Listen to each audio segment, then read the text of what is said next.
So Gibbs-White stays at Forest, but is all forgiven? Welcome to Grumpy Old Reds.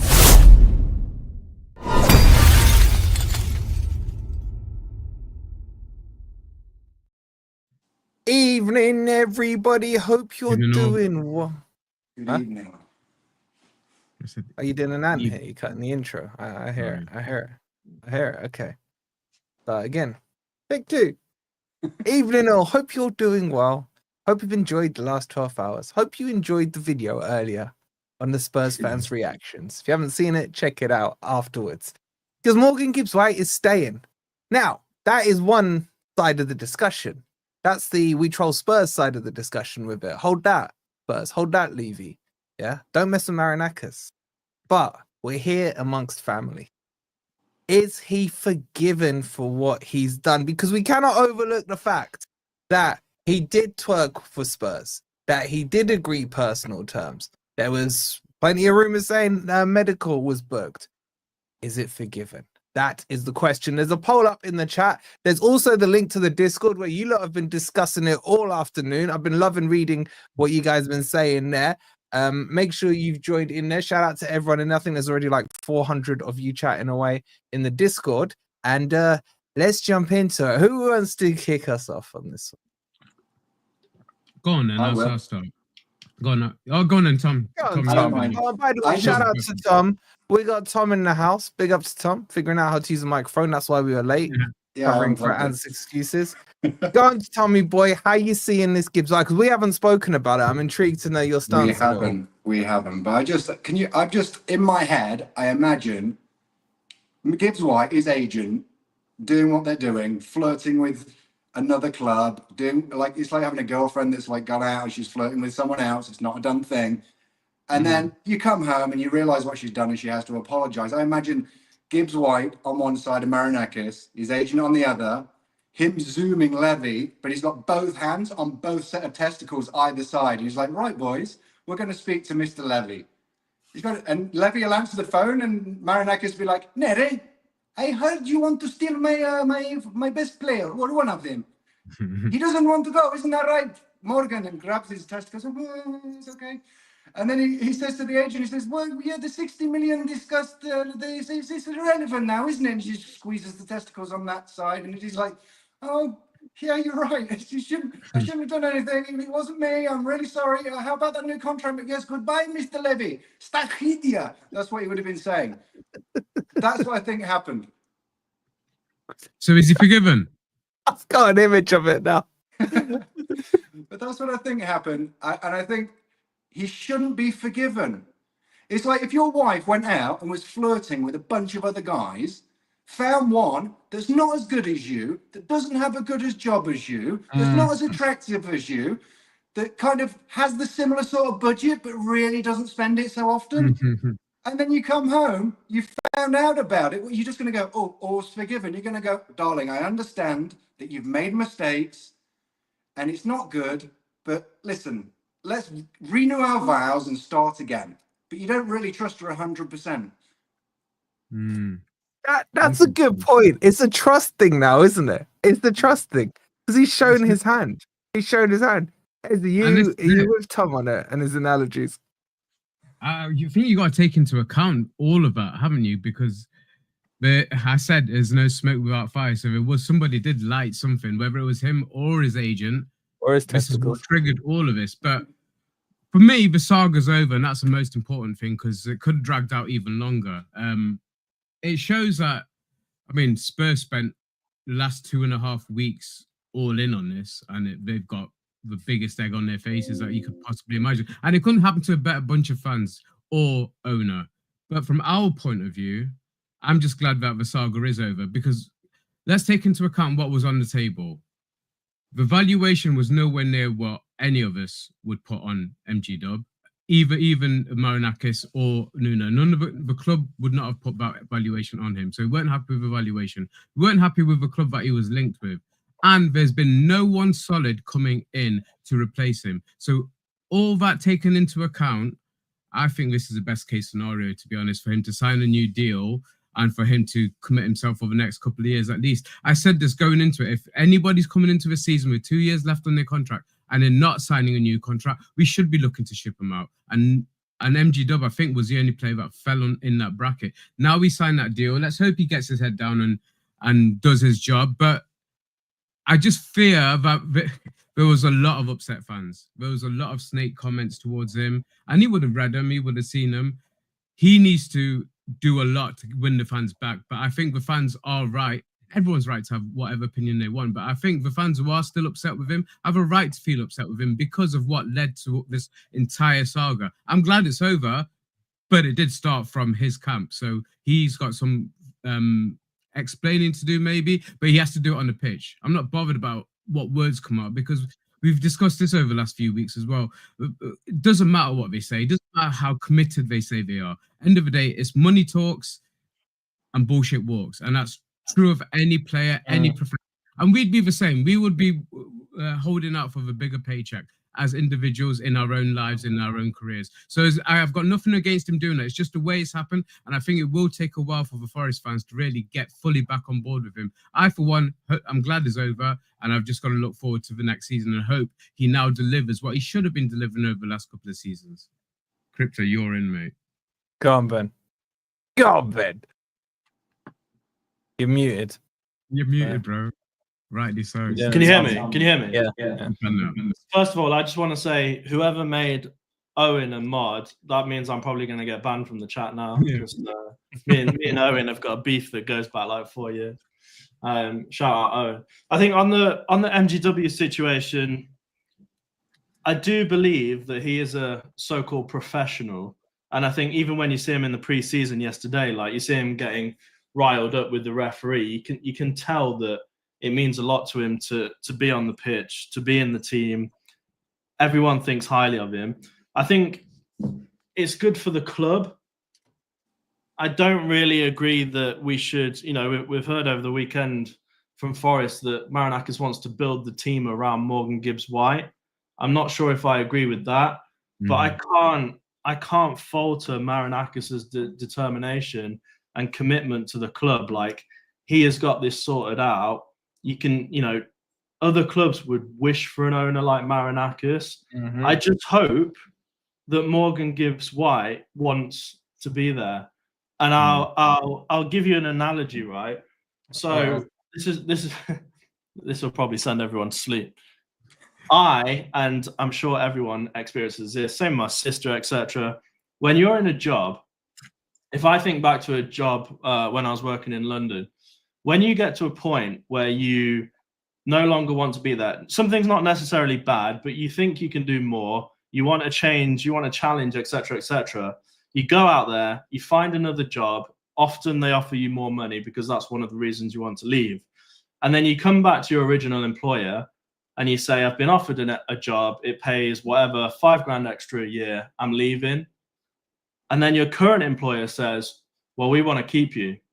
So we'll give you an extra $5,000 on top of what they were offering to keep you. And that's the point where you think, you know what? It would just be easier to just take a big pay rise and just stay here. But I can guarantee you that when that happens to people, and it's happened to me in my career, it's happened to my sister, happened to lots of people I know, you'll stay there, but you'll still be unhappy. And in a year's time, you just end up leaving anyway. And I hope it's not that type of situation where he's had a massive pay rise, they've convinced him to stay, but is he deep down inside, is he truly happy? Does he really want to be at Nottingham Forest? I hope he does, but the reason I question it is because we've heard from all of these media people that for the last 12 months, he doesn't want a new contract. He wants to be at Spurs. He doesn't want to be at Forest. Now, that could be wrong, right? I don't know 100%, but we've been hearing from multiple people, multiple experts in the industry that he basically doesn't want to be at Forest. And now all of a sudden, he's signed a 3-year contract. So, like I say, I think he's a professional. I'm sure he'll give his all for us. And I will be cheering him as a I thought you were banned. I'll be cheering him as a Forest player. Oh, he needs banning after his comment, doesn't he? I'll put him time out. Yeah. After that bed comment, In defense of MG Dub. Just finish quickly. So look, I'll summarize what I'm trying to say. I'm You're going to summarize it as well as put in the chat. I'm glad he's staying as a footballer. I think he'll benefit our club. I just hope that he's happy effectively. I hope that the reason is not purely money. I hope there's another reason why he wants to be there. And the only other thing I was going to say is I've seen a ton of Spurs fans clipping that interview that Forest put out completely out of context. Like there's like a 10-second clip where where MGW is like looking down at the floor and speaking really quietly. And they're all saying, "Oh, there's a gun held behind his back, blah, blah, blah." If you go and watch the actual if you go and watch the actual 2-minute clip that Forest posted, he's laughing and joking with him. So look, I wouldn't look too much into that. Yeah. Just in his defense, an observation about the setup this evening. Because Crypto and Wolfie look like professional podcasters, and me and Ez look like perfume resalesmen. Wait, how does Ben look like a professional podcaster? No, I don't know. I'm a professional. The setup's kind of like done for a podcast, right? With a shirt. Yours is like no, Nissan Micro version, and then me and Ez look like people that. Nissan Micro is my first ever car. Tom, I'll take that as a compliment. I'm a professional. You know what, chat? I've just noticed the shirt he's got in the background. You've noticed what I've noticed. Jesus. Great. Yeah. I've got my What was the point of me doing the interview with him? Seriously, Ben. What's the point? I thought he was great in preseason. I thought he looked fantastic yesterday. So I agree with Tom. Look, professional setup, Jesus shoot, MAGA hat on. It's all going good. We should make Forest great again hats and sell them. You should get some merch. Although you don't, that might not be a good idea if you read out what it spells, but yeah. Yeah, well, MFPA. That's not too bad. MF. Oh yeah, I was thinking of the Okay. I won't say what I was thinking, but anyway. What were we saying? Okay, just back on the MG Dub chat. MG Job. In his defense, whatever you're saying about him, there were Forest did offer him a contract mid-season, as far as we know, and that's been played out as well. But one thing we can't criticize him for is his desire on the pitch, because I didn't see that drop at any stage. Yes, his quality did at times, but then all of the players' quality did, especially towards that last dozen games of the season. But his desire and his work rate could not be faulted. So if there was anything going on behind the scenes, it certainly didn't show in his play. So that's what we'll always say in his defense. And I don't think you'll see a drop off from MG Dub, because that's the type of player he is. I just hope, like Ben has said, that his desires and his heart is in it, but we'll see it on the pitch anyway. I hope that the players who were already there see that as a sign as, okay, we're not going to be a team that can be picked off. I meant more so like, I hope he's happy. Like, it's like he's been convinced to stay by his peers. Is it some peer pressure? I'll give you an example, right? And for the last 2 years, he's wanted though. He's wanted at Forest, and that's what it shows. Go on. And for the last 2 years, has wanted to go to AFTV desperately. He's a massive Arsenal fan. He's always and we've peer pressured him for 2 years, saying, "No, stay at FFTV." And I feel like it's a bit of that situation where he's wanted to leave, but he's been peer pressured into staying.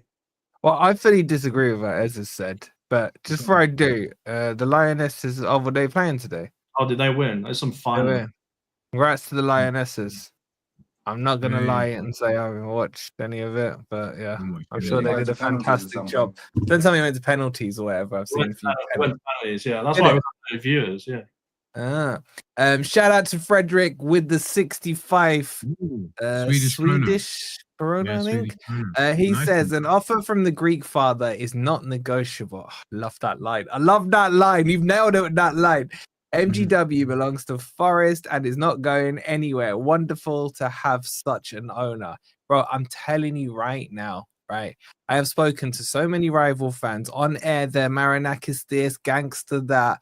And off air, they're like, you know what? Fair play to him. Fair play to him. I saw Expressions' video on it, and it was nothing but praise for Marinakis, to be honest. And he wishes his owner was half a man. Well, not physically, but yeah, you know what I mean.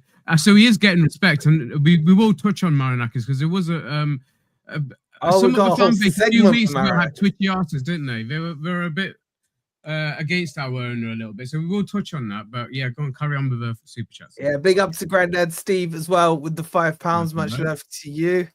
And big up to Baby Cakes for the 31 months. Shout out to you, Joker, as well. 31 months a member. Legend. Absolute legend. Make sure you join in the Discord as well. The link's pinned in the chat. On the poll, have you forgiven MGW? 74% have said yes. 26% have said no. And nearly 300 votes on that one. Look, I'm going to disagree with you, Ez. You said his performances and stuff didn't drop off. Firstly, I haven't forgiven him. Firstly, it's my stance. Like, what's changed in the last 24 hours? He signed a contract. Cool. Okay. But his performances did drop off. Bro, when he was being linked to Man City in and around the time we were playing them in the semi-finals and everything, his performances dropped off. You even mentioned towards the end of the season he dropped off. Yes, the others dropped off as well. Did. Are they connected? I don't know. But if I'm looking at him in isolation, I saw a drop-off in his performances. Yeah, maybe. I just don't goal against them. I think it gets away with it because that was when we were having our best spell as well. And yes, you're right. His performances weren't the ones that were match winning, apart from maybe the Villa game where he has the biggest influence. But it was more Elanga, and obviously Chris Wood was on a run of 5 or 6 goals in a row. So his drop off in performance at that period didn't affect us as much as it did towards the end of the season. But I just mean his desires, work rate, and all that never did drop off. Yes, his quality did at times, but his desire and work rate, I don't believe, ever did. Yeah, but the other thing I'll say is it's not just Spurs he flirted with. He flirted with Man City. They agreed personal terms, if you believe reports. Spurs then came in. He agreed to go to Spurs. I don't care, right? In the deep of it, like when Van Hooijdonk went on strike, that didn't bother me. Van Hooijdonk didn't go on strike to go to Spurs. He went on strike because he wanted higher standards at Forest and the players we sold and what have you. Gibbs-White was going to my enemy. I can't just forgive that just because you've come back and you said sorry. In fact, you haven't said sorry yet. So his sorry for me will be his performances on the pitch. When he performs on the pitch, I will accept that as an apology, and I will accept his apology and move on. Now, am I sitting here telling anyone they should or shouldn't forgive him? Everyone's entitled to make their opinion. Definitely people shouldn't be telling you you're not allowed to think like that about someone. We'll all have our feelings and emotions. But for me, I ain't forgiven him yet. If this is Arsenal, it was just Arsenal and what have you, I'd be like, all right, cool. I get that. But Spurs, 17th in the league. Let's be honest. At one point, there was a huge percentage of the Forest fans that were saying, okay, 65 million and get him gone. They were happy to do that. And all I'm saying is, given the scenario, given the situation, this is the best case scenario, because I would not have been happy with 65 million. We would have taken it just to end the saga and not let it drag on. But there was nobody lined up to replace him.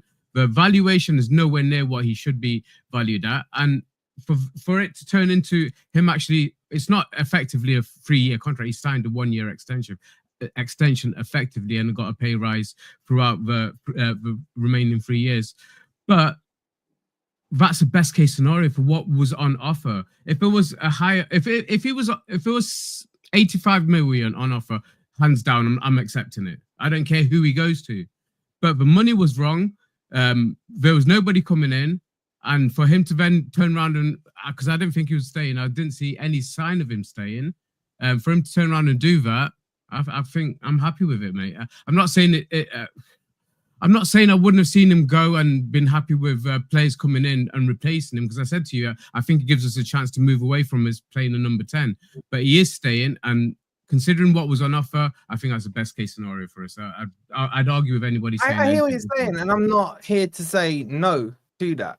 You get me? I'm just saying my stance is, because who just put it in the chat saying he signed the contract, all is forgiven. That's like if my missus went and cheated on me and she came back and I said to her, all right, just sign this prenup now, because I know you've done it once. Just sign the prenup and then I'll forgive you. The action has still happened. The action has still happened. Yeah, but all There's is forgiven is a bit far. But all is forgiven is a bit far. And like I say, it will be hard for a lot of Forest fans to forgive him straight away. But he's got to do it on the pitch. I don't want to hear words. I don't want him to say how committed he is to the club, because we hear that day in, day out from players, and it means exactly. I'm only going to forgive him if he scores against Tottenham and stands there like this. Bang on. Then I'll forgive him. Would be Bang on. He does that. He gets me that goal. Fingers in the air. All is forgiven. Now, by the way, it doesn't mean that I'm going to not back him on the pitch. Obviously, pitch and non-pitch are two different things. There is just some breaking news coming out. I'm just going to share my screen here. I haven't even seen it. It's from John Percy. Let me just bring it up, you guys. Here we go. Here we go. Here we go. Let's make it a little bigger. Right, it's in the Telegraph. It says bitter legal threats and professional feud fueled Nottingham Forest move to keep Gibbs-White. By fending off Tottenham's advances, Marinakis has made a major statement of intent and got one over on Daniel Levy. I love that line. I love that line. Let's just go on to the actual article. It says Morgan Gibbs-White will wear the red jersey of Forest this season for the club's owner Marinakis. The moment feels like a pointed statement to the powerful Big Six. Marinakis is determined to establish Forest as a force in European football, and his success is, where does that say? Persuading Gibbs-White to reject the riches of Tottenham. In other clear signs of progress. At the end of the day, we always win. Were Marinakis' words after the interview on Saturday night, confirming that Gibbs-White has said, I'm going to make this bigger. There we go, that's better. That Gibbs-White, where was I? At the end of the day. At the end of the day, we will always win. All right, Tottenham are preparing for Champions League football. Well, for qualifying groups, because they'll be out after that. Under the new leadership of Thomas Frank, who was convinced that the deal was inevitable after triggering the 60 million release clause. Yet the full details of the stormy mini saga, which included bitter legal threats and what the fuck does that say? Acrimony between the owners of the two clubs can be revealed here. Okay, we're getting into the meat of it now. Spurs bungled release clause. Huh? Spurs bungled the release clause activation. I didn't know Wolfie was illiterate until this stream. His glasses ain't doing him any favors. Yeah, the glasses aren't glassing. You know what I'm saying? After Tottenham made their move on the 10th of July, the fallout was spectacular. Forest were convinced that Tottenham breached certain levels of confidentiality, and there are even doubts that they matched the exact terms of the release clause. Ooh. Wow. Such clauses can be very complex, and it's understood that Tottenham fell short of activating a number of conditions. Hold on, Spurs fans. So we didn't even actually activate the release clause. Activate it. They didn't. My reading's improving. The words are getting smaller. Forest sent an intention of legal action to Spurs owner Daniel Levy, while an official complaint to the Premier League was also under consideration. So there you go, George. Where's the official letter to the Premier League? So shut up. Just over 2 weeks later, Gibbs-White committed his future to Forest. Was not in the script. Gibbs-White committing his future to Forest was not in the script. Marinakis flew into Portugal on Thursday with one intention: to resolve the future of his star player. Negotiations advanced quickly, and on Saturday night, shortly before a friendly against Fulham, the England international had agreed to stay. There is no release clause. There is no gentleman's agreement to leave next summer. Gibbs-White will be the best paid player in Forest history, and Marinakis views this as a major triumph. So that is huge. No release clause. No release clause. Marinakis took Levy approach personally. Love it. Tottenham have missed out. The message was relayed to Frank on Saturday night that the deal was off. Marinakis was simply not ready to accept losing this particular battle with Levy. He felt the nature of Levy's approach was a slur on Forest and what he was trying to build.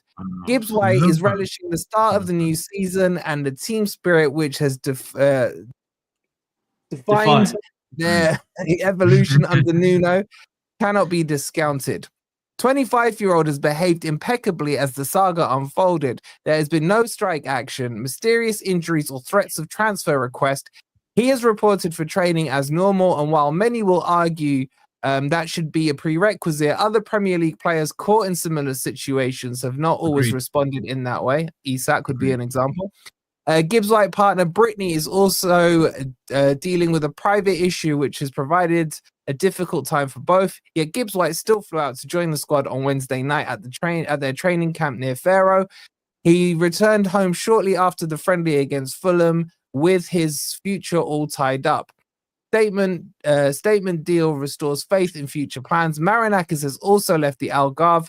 His job very much done. The Greek father businessman was in no mood to accept the sale of another star, at least without a fight. Elanga's departure, blah, blah, blah, we know.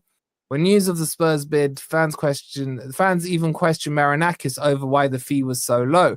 Forest felt they had no option. After achieving promotion in 2022, the club agreed to the clause after tempting Gibbs-White away from Wolves with an initial 25 mil. There was also strong intent from Everton and Brentford, Frank's old club. Since arriving at the City ground, he has played a major part in Forest stabilising themselves in the Premier League. He is now an England international. Forest are now working on a number of other signings, with Bologna winger Dan Ndoye a primary target. The Switzerland international is keen to join Forest, but a deal now must be agreed with his club. Man City's McAtee remains a target despite Gibbs-White's decision to stay. These are exciting times ahead for Forest's fourth successive season in the top division. In the end, Marinakis always thinks he will win. Wow. Oh, that. Love that. I hope Percy released that, that there was no transfer clause, release clause. I hope that wasn't under NDA, Percy. I really do. But thoughts on that, boys? Well, Chat, what was a statement of intent by Marinakis that we're not going to be played with by any other club in the Premier League. Especially Levy. It sends out a wonderful message to new potential players that want to come in. They're going to look at the situation and say, hey, look what he did for Gibbs-White. He's signed him up. He's not let him go anywhere. He dealt with Tottenham like the club they are, underhanded and snide. And he did a good job, I think. And that, like Wolfie was saying the other day, we only need to add 3 or 4 players to the situation. Now we've got Gibbs-White. The picture looks a whole lot better for everyone, I guess. Mm-hmm. That article semi-convinced me to forgive him a bit, I know, yeah. I wish we'd read that before we started the stream. Well, exactly. There was a few things to point out from what Percy's saying here regarding MG Dub's attitude, and it has been exemplary. We have seen other players who've gone on strike, supposedly, or they've not turned up for training and things like that. That wasn't the case with MG Dub. We were actually saying, do we want him on that preseason trip when his future hasn't been tied up? That was more of a concern, not his desire. His desire was right to be there. The no release clause is huge, and it's a big statement from Mr. Marinakis. That's crazy, man. I'm just said there. Yeah, no gentleman's agreement either, which is even exactly. Because I was going to ask you boys before I read that article. I'm sitting here thinking, is this just delaying it 12 months? Yeah, that's what I thought. Really not. Yeah. And I think that's why they put in what they did about there's no gentleman's agreement at the end of the season. So that's massive. The thing is, if they've made him the highest paid Forest player ever, I mean, how much was Jesse Lingard on, supposedly? Well, the rumour was he was on a lot more than that, wasn't it? 200k was the rumour, yeah. Yeah, 200k was the rumour. So maybe they're paying him more than 200k. There's no way they're paying him 200k. Maybe they're paying him more than Spurs offered, I would presume. Yeah, but for him to be the highest paid player, I think Milenkovic was the highest paid player at about. Yeah, but the one I read said the highest paid player ever at Forest. Yeah, but that's obviously going to be. Collimore's not going to be Forest's highest ever paid player. No, but Lingard was on 200 Yeah, grand. certainly the Lingard one, I'm a little bit thinking. Well, we heard he was on a lot more than 120k. If it's a double, if he's doubled his wages, which I think is what it is. I don't think it's much more than that. Either way, he is the highest paid player certainly at the club right now. I think he touched on Milenkovic. I think he was on 80 or 85k, or maybe even 90. But I think it was 90. Yeah, 90. But Lingard was on 115k. 115. But we touched on this as well. This is where Forest are. Sorry, go on. Finish what No, you I was said. just going to say, I read 120k. So if Jesse Lingard was on Yeah, 100, it was 115k. Some reports suggested figure of 200k, but it was later clarified that was including performance bonuses, blah blah blah. Okay. So 115. So yeah, let's say he's on 120k. He is the highest paid player at Forest. That bodes well for what I said we need to do. One of the major reasons why we're not attracting these players that we think are the caliber of players that we should be attracting is because of our pay structure. Now that breaks our pay structure quite a bit. Sends it into the 100,000s. You know, that will attract other players. It will maybe convince a few more to sign that deal. What's the update on Callum Hudson-Odoi? He was supposed to be signing a new deal out in Greece. That's not been made official yet, has it? I heard that got kicked back a week. I don't know how true that is. And okay, well, we're still hoping that he's going to sign that. Maybe, you know, he can squeeze a few more quid out of it now, knowing what MG Dub's on. But we do need to break that wage structure, no doubt about it. We need to be able to attract the better players. We're not going to do it with 50, 60 a week. We're just not going to. And the fact of the matter is, the players know, and this is why they're on these huge wages. There's so much money in football. The players can't be denied that. Yes, it doesn't fall in line with what we're getting, but in reality, for what the industry is making and how much money there's going around in football, the players deserve that cut of it. And when you're a Premier League team that was fighting for Champions League positions last season, you need to be able to attract players in that caliber. And with our wage structure at the moment, it's not going to do it. So I think it's a good sign. I think what Marinakis has done, which I think is great, and I think other clubs wish they had Marinakis as an owner, but I think this signing of a new contract for MGW will make other players more likely to join us, because they will see what Marinakis is about, how serious he is, how much he's willing to play the top talent. So I think it's a good thing in more ways than one, not just the fact of MG Dub on the players outside Forest rate MG Dub. You know, he's got a lot of admirers amongst his peers. The thing is, though, what's funny is that Elanga's gone to Newcastle to be with his mate Isak, and Isak said, "Nah, I'm bailing," and now Isak's leaving. So exactly, there's no loyalty in football, is there? But I'm just looking at McAtee. You know. So just touching on McAtee. McAtee, for me, was never a replacement for MG Dub. He's somebody that would absolutely complement MG Dub. So I hope he sees that and as a reason for him to actually come to Nottingham Forest. And I'd love to see him at the club. I think his price tag's about right as well, but go on, carry on. Yeah, I've just put the article because it's behind the paywall, so I've sorted you lot out. It's in the general chat in Discord. So if you want to read it at your own leisure, it's in the Discord. The link to join the Discord is completely free. Of course, the Discord is free. So click on the link that's pinned in the chat. Get your asses in there, and the article's in the general chat there if you want to kind of ponder through it and make notes off the points and what have you. Yeah, I kind of feel like I've changed my mind a little. I don't know. It's a huge statement. We can't overlook. I mean, I'm sure you're going to do a breakdown of it and do a video on it. But it's a huge statement, and then there's a lot to take out of it. But all of it is positive because, like I touched on a few weeks ago, a few of our Forest, a fair percentage of the Forest fan base had it in for Mr. Marinakis, and we're blaming him. And if not blaming him, we're blaming Eddie, who's only just come in. Carl, maybe, yeah, but Carl was probably the leader. But I think this changes a lot. Like you said, you almost forgiven MG Dub as well. Same here. I mean, he's coming out well out of this, to be honest. Considering the situation, he's done pretty well to come out of the way he's coming out. So, again, like I said, there was no smoke without fire, but maybe that fire was lit by his agent. But the best bit I want to just go back on, the fact that they didn't even meet the release clause trigger properly. That's it. Yeah, we've got to discuss that.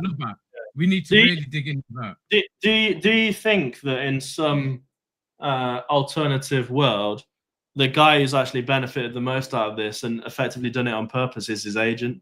And he's played two clubs off each other, knowing that he can make his client, Morgan Gibbs-White, the highest paid player to ever be at Forest. But that's the role of an agent, isn't it? It's worked. If it was a ploy, it has worked. I mean, it might not be true. I'm just saying hypothetically. Yeah, but then he would have got paid probably about 150 at Spurs or 120 at Spurs anyway. Maybe. With the signing on bonus. Who knows? Who knows? I want to talk about Marinakis, right? Because I've had to defend his honor on so many other streams, and honestly, I'm there thinking, why do I need to defend him, man? Just look at what he's doing. Like, am I wrong to be defending him, Tom? What's your stance on Marinakis? Do you feel he goes too far, not far enough, or bang on? What's your take on him? I think Marinakis has a level of professionalism not used within the Premier League.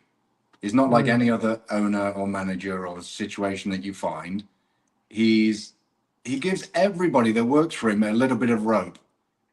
And eventually, when they come up short, he's there. It's like when he came onto the pitch.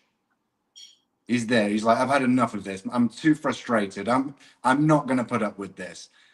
Again, Morgan Gibbs-White, you see the contract rolling on, going between the two clubs. Marinakis gets on a plane, goes over there, does what he needs to do, sorts the situation out, flips the bird off to whoever needs it flipping. And then again, now you've got the situation where we've been struggling to bring in signings. I'm reading Marinakis is now going to deal with it personally. It's like the guy's, it's like, I've employed all you people to do a job. You're not doing it, so I'm going to come and take over. Yeah. And you gotta love that about him. He's so unique. Touching on what you're saying, he's so unique. It's a breath of fresh air for the Premier League, and I don't think we've known what's hit them yet. And it's taken a few seasons, but I think this saga, as I'll keep touching on it, I think that's earned him a hell of a lot of respect, certainly from fellow fan bases. And he's a maverick. He does things his way, and you know, they're not, like I said, they're not prepared for him. They weren't ready for him. I think they did everything they could to get Forest out of the Premier League and get rid of him. But Mr. Marinakis is here to stay. Forest are here to stay. MG Dub is here to stay. It's all positive. And now we've got to see these players coming in. But I agree with what Tom says. I think it's about time Mr. Marinakis really gets in there and starts getting a few of these players over the line, even if he needs to be the one to do it. Because he's flown over there. He sealed the deal. Without him being doing that, MG Dub wouldn't have signed that contract. Yeah, but could you make the argument that there's incompetency underneath him then if he has to get involved? There has been since we came into the Premier League, and this is part of a building process. So before we'd got it right a lot with our recruitment last season, but then we're hearing signs of, you know, what's his name wanting to go up to Newcastle. There's still movement, and we haven't had a settled backroom staff or people underneath him. You know, Sirianos came back in for a little while, who I actually think is a trigger to how well our recruitment went last season. Yeah, but Edu's there. We've got to give Edu time. We've got to give Edu time to do his thing. You know. So I'm still positive. There are, 5 weeks to go until the window shuts. We're not alone in the way we are. Obviously, this Europa League situation is appalling, because if you have a look at that stat that came out a few days ago about the lowest spending teams, Forest and Palace are amongst the lowest, you know, and there's a reason for that. The decision's going to be made before the 11th of August, regardless. It's not going to be stretched out until then. So, guys, do keep your notifications on and keep an eye out for that.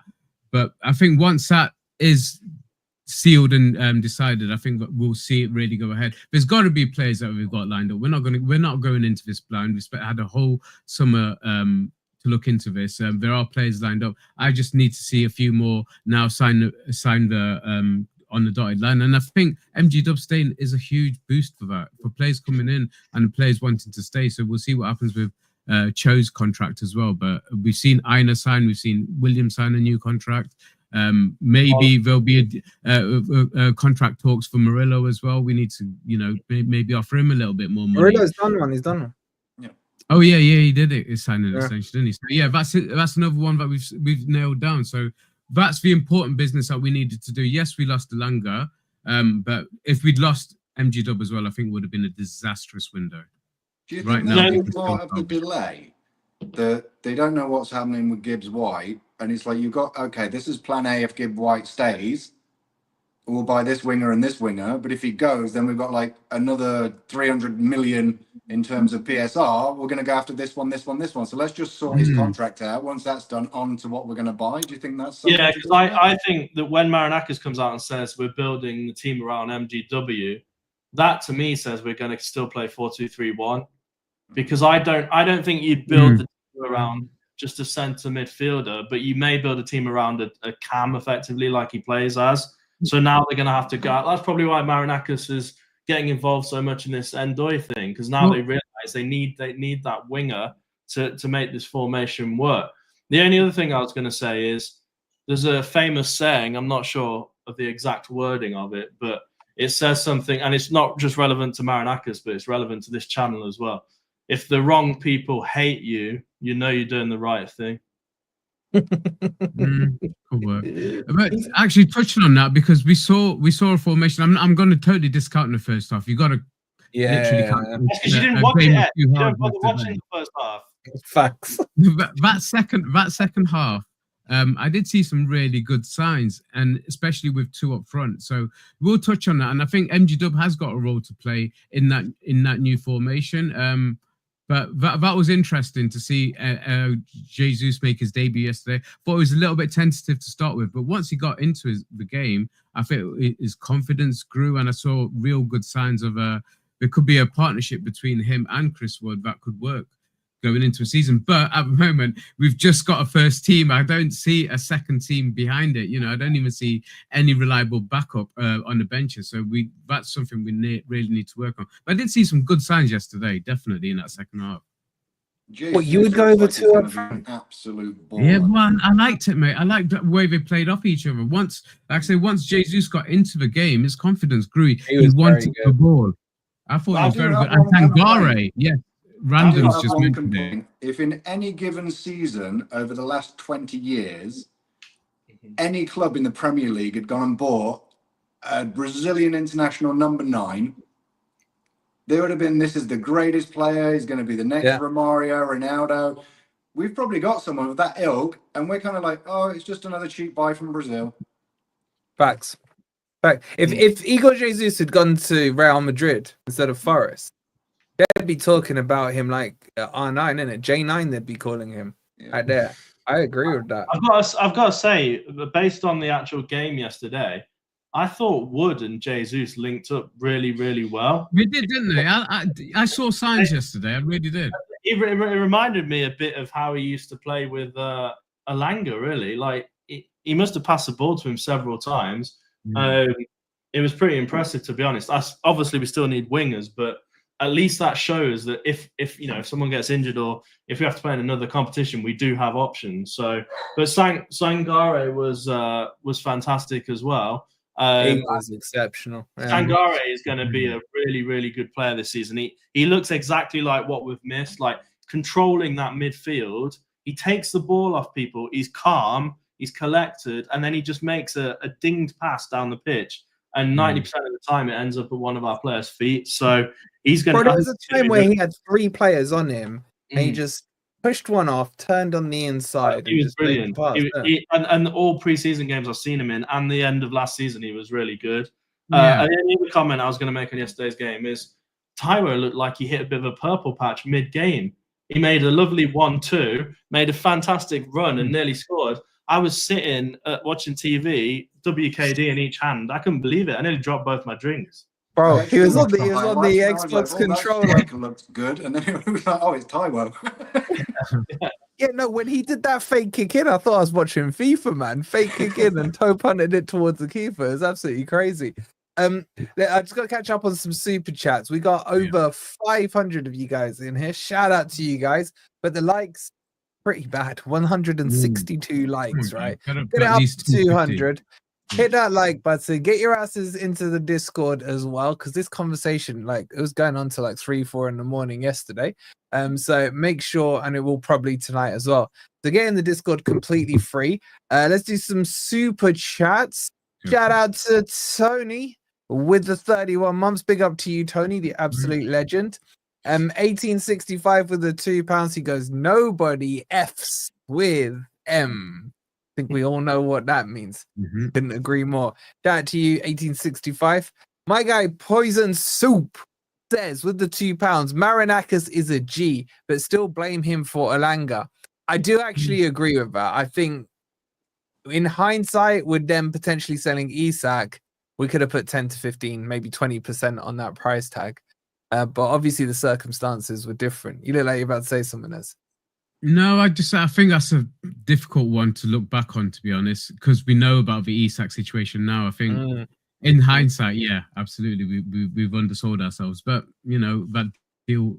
If we had to lose one of the two, I would rather have lost Elanga, to be honest. I just think Marinakis couldn't stand to see another corner go to the first man, because I know No, it got better, man. It got better, but we'll see what we'll see what he does. I'd say Gibbs-White's corner's worse. Ndoye looks way better on corners than Elanga did.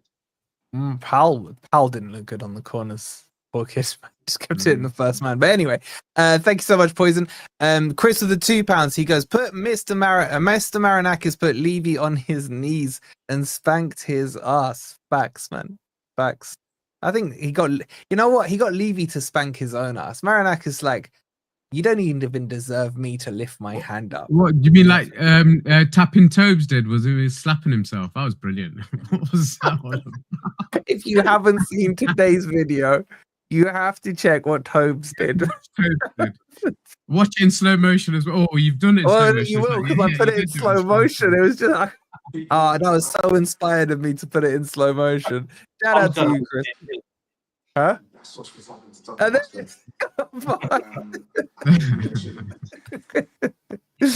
big up to Tobes, he is a legend. Shout out to Jess with the £2.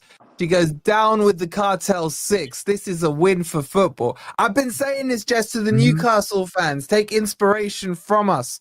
Don't give up on Isak just yet. I haven't seen a red shirt lifted, right? So there is hope. Alliance is still strong, even though we gave you Elanga, but you gave us Elliot Anderson, so we still got the better part of the deal. Thank you so much, Jess. Fully agree with you. And the lovely Martin with the 199. He says, in Marinakis we trust. MGW has shed his skin. Come on, you Reds. Very poetic. That's poetic for Martin, man. Look at that. Big up to you, Martin. And shout out to Curtis with the $5. He says, I keep saying we had a handshake with Newcastle from the PSR party last year. You all forgot. I did not, Curtis, because I remember doing a video at the end of last summer saying I wouldn't be surprised if there is some business done on Elanga. I thought it would have got done at the end of that window, and it nearly did. But yeah, fair point, Curtis. Thank you for the $5. Okay, so we've done the Marinakis, we've done the Gibbs-White, Ndoye boys. Danny Boy Ndoye. This one is starting to gather some more momentum. There's been a couple of rumors that an offer has been accepted. I think that's fake news. I haven't seen anything reputable. I can't talk today. Anything reputable to say that a second bid has gone in. Napoli are still interested. I'm not going to lie to you, man. He's not on my shopping list. I don't mind him, but Akliouche. Akliouche, there's Fofana. I know he's been linked with if Fofana goes Everton, I love Everton, Mike, but fuck that, man. But for me, he's 35 million too. Is that it? Ndoye was the backup for me. Ndoye was not supposed to be taken over from Elanga. You know, if Elanga was still here, he's the backup. For me, he's not good enough to take over, but I don't know. He's actually almost as quick as Elanga was. He's like on the, when they do the testing on them during games, he's like 1 kilometer an hour slower. Oh, Ndoye? Yeah. Is he? He doesn't look like, when I've watched him, I've never like gone, oh, that guy, he looks lively. Not according to when they clock them, don't they, at top speed during a game? They had him compared to Elanga, and he's like 1 kilometer less per hour. It's not so much that I don't think he's a good player. I think he's a very good player. His injury record worries me. Big time. And he's not Premier League. And the little knocks as well. So it's not like he's having and hamstrings. Big injury. Hamstrings, little what would you call them? Impact injuries, ankle injuries and things like that. So that's putting him out for 2 or 3 games at a time. So he's not had a consistent run of games from what I saw from his stats last season, which is a concern. But yeah, I just don't think he's the one that I'm putting all my eggs in one basket with him. If we don't get him, I'm not concerned. But there needs to be other players lined up. I actually think McAtee would do a better job in that position than Ndoye. But that's just my opinion on it. I think there's better players out there. Even Yilmaz, we're still not hearing anything definite on Yilmaz. I'd take him over him. Yeah, it's a shame we're not going in for Akliusha, whatever he's called. He looked really good. Bro, baller. Good against us. Yeah, but he's anyone one in- like I've been seeing at Monaco balling out all season, man. The thing is, the thing that he did good, which is different from what Elanga did, is he kept cutting inside. Elanga just used to pace it down the wing and whip the ball in. This guy was constantly cutting back on himself, getting to the edge of the box and making a play from there. He was even getting into the center of the box and having shots. Like he was almost like a Morgan Gibbs-White type player, but on the wing. He looked really good. I think Elanga cutting too much, like in my opinion. Yeah, but he didn't do anything with it. That's what I mean. He didn't. Like Akliusha in that pre-game season match, he was cutting inside. Then he was finding a ball, whether it was to the other side of the box or whether it was back into the center. Elanga, that's because he's left-footed, Ben. Like that suits him. The inverted, left on the right thing. Elanga would sometimes cut inside, but then he'd often lose the ball or he'd put a shit cross in. Like, I don't know. I feel like we need to try something different. The 4-2-3-1 counter attack at the end of last season was like, I felt like teams had found us out, and that's why we flopped the Champions League. Like, we need a different tactic for this season, I think. And to be honest, at times last season when we had to play Hudson-Odoi on the right hand side, I think he's done all right. I think he did well. Man City when he scored. He got goal against Man City, didn't he? And I think he's more likely to get a cross in and go down the outside when he's obviously playing on the right side. He's not going to cut in and do that shot on his left foot. But we do have to look at the options. Cutting in isn't always the best option for me. And like I said, the best Elanga for me was when he did get down the outside and took his wing back on or his full back on and got a cross in. We got a lot of goals through that. I just wish he'd done it more for us. My frustration is I can see what this team would do. Like, if we could get an Akliusha, a Fofana on the left, and then a Douglas Luiz as another option in that midfield. And don't forget about Traore. Fuck you. You gonna oil him up for the games, Tom? Yeah, exactly. You can do that. All right, let's talk him then, Tom. Go on. What are you saying to Traore? Because I would say the majority of comments I've seen on the videos and stuff are actually for him. In fact, I need a poll on this. By the way, 95% of you are happy with how Marinakis deals with things. 5% not. Wow. But go on, Tom. What are you saying on Adama? On Adama Traore. Let's see. Speed merchant, like we all know. Uses more baby oil than a Diddy party. But nobody uses more oil. I don't look at it as is he a good or bad player? Because under Nuno, he did a good job at Wolves. I think Nuno brings the best out of him. And he was worth, 40-something million at the time he was playing at Wolves. So I wouldn't say he was terrible. I would say, is he better than Sousa? And is he better than Jota? Yes and yes, I would say. So if that's the case, and he's proven, as someone coming off the bench for the last 20 minutes with blistering pace, no one can get their hands on him. And if they do, they're going to slip. I think it's not a bad option. If he's free, I'd take him. I wouldn't be paying money for him. I think he went to 5 or 6 million. 10. Like, if you were getting 10 for Sousa, 5 or 6 million for Traore seems like a not a bad deal as a backup. 29. He's 29. Yeah, I haven't got a problem with the age, but like Tom says, an option off the bench, and I think he is better than Jota and Sousa. Sousa obviously is no longer at the club, and Jota, I think there's still talks of him on his way out to Portugal, isn't he? So we need replacements at the right price. Yes, I'd take him. Is he a great player? No. His stats are shocking, but his best game last season was against us.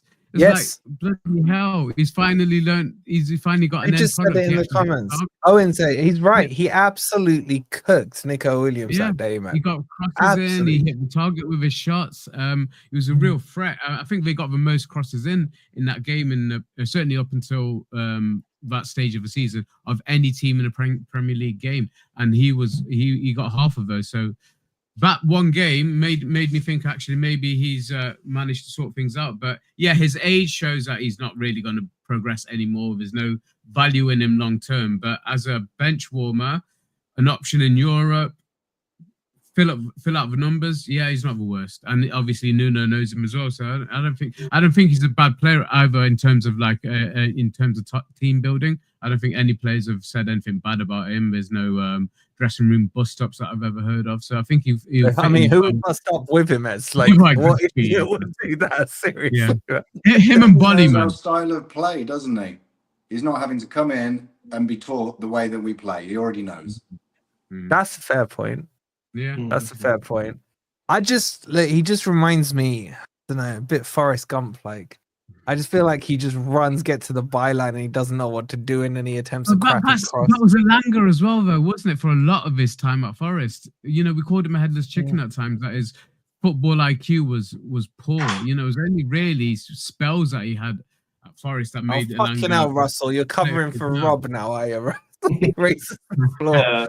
This is such a Rob type of player. That is a Rob comment as well. But yeah, the main thing about what Tom says, he's better. Wait, Laurie would oil him up. Laurie, as was Diddy's baby oil dealer, if you didn't know. I don't deal with baby oil, man. Allegedly. AJ, thank you for the super sticker, bro. 99p super sticker. Much love to you. And Chris with the £2. He goes, pace is nothing if you can't cross or shoot. Chris, I'm so glad there's still some sanity in this chat, man. Like you said, it was like Forrest Gump. As he gets to the byline, we can all say, cross the ball at the same time, and he might actually do it. Yeah, but then Jesus might get scared in the middle if we start shouting cross, man. Like, what are we saying here, man? It's like the balance could go crazy. So I'm not convinced on him. I get it as a backup. But right now he's not backing up anyone because he's better than Jota Silva. I thought he was pretty crap yesterday as well. I don't look. I'm nervously excited, boys. I can't lie to you. I'm nervously excited. Now this Gibbs-White thing is done. You guys have now convinced me that this could be the catalyst, the trigger. Like we're gonna start seeing. Here we go. Coming up, and of course we're about to slap Palace out of Europa. Hopefully, that could happen in the next couple of days. I'm nervously excited that this could actually be a really big week coming up for Forest. Am I on my own here? No, not at all. 2 weeks ago, aren't they?